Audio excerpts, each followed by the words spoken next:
Next thing is to get the right kind of people. ലോകത്താരും അറിയാത്തൊരു company ഏതോ ഒരുത്തം വന്ന് തുടങ്ങി ഇച്ചിരി പൈസയും വെച്ച്. അവിടെ ഞാൻ എന്തിനു പോയി ജോയിൻ ചെയ്യണം? So to attract the right kind of people in to your company, to get the right work force becomes your next challenge. Okay, കൊള്ളാവുന്നവരെയൊക്കെ ഹയർ ചെയ്തു, അവരെ ട്രെയിൻ ചെയ്തു. അത് കഴിയുമ്പോൾ നമുക്ക് എന്താണ് വേണ്ടത്? പ്രോഡക്റ്റ് ഉണ്ടാക്കണം. പ്രോഡക്റ്റ് ഡെവലപ്മെൻറ്റ് എന്ന് പറയുന്നത് തന്നെ വേറൊരു ചാലഞ്ചാണ്. അതിൽ പല പല പല പ്രശ്നങ്ങൾ വരാം. നമ്മൾ ഉദ്ദേശിക്കുന്ന രീതിയിൽ ഉണ്ടാക്കാം, മാർക്കറ്റിന് അത് വേണ്ടി വരില്ല, അല്ലെങ്കിൽ നമ്മൾ ഉണ്ടാക്കുന്ന സാധനം ഇടയ്ക്ക് വെച്ച് പൊട്ടിപ്പോവാം, അല്ലെങ്കിൽ ആൾക്കാർ കളഞ്ഞിട്ട് പോവാം. So there are so many challenges involve in building a product. അത് കഴിഞ്ഞ് കഴിഞ്ഞാൽ then it becomes a challenging thing to market and sale.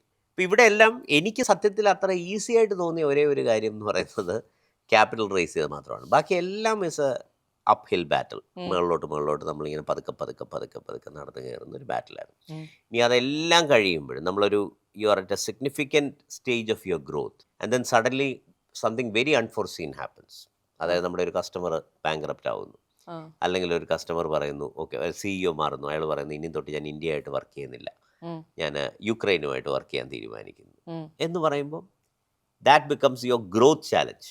അതായത് സ്കെയിൽ ചെയ്തുകൊണ്ടിരിക്കുന്നു. അപ്പം നമ്മൾ ആ ഇൻവെസ്റ്റ് ചെയ്യും. എന്താ, നമ്മൾ 100 പേരുണ്ട്, നമുക്ക് അത്യാവശ്യം പൈസ വരുന്നുണ്ട്, എന്നാൽ ശരി ഒരു 50 പേരെയും കൂടെ ഹയർ ചെയ്യാം, 150 ആവാം എന്നൊക്കെ പറയുമ്പോഴായിരിക്കും ഈ 50 പേരുടെ ഇത് അടിയിൽ കൂടെ അങ്ങ് പോകുന്നത്. That's A different challenge. So that becomes A kind of like A risk manage. ഇതിൽ ഏറ്റവും എളുപ്പമുള്ള നമ്മുടെ നല്ല സുഹൃത്തുക്കളായതുകൊണ്ട് അവർ വലിയ ചോദ്യം പറച്ചിലൊന്നുമില്ല, കാശ് ആദ്യം തന്നു. ഇതായിരുന്നു എനിക്ക് ഏറ്റവും എളുപ്പമുള്ള ഒരു കാര്യം എന്ന് പറയുന്നത്. But everything else was an അപ്ഹിൽ battle.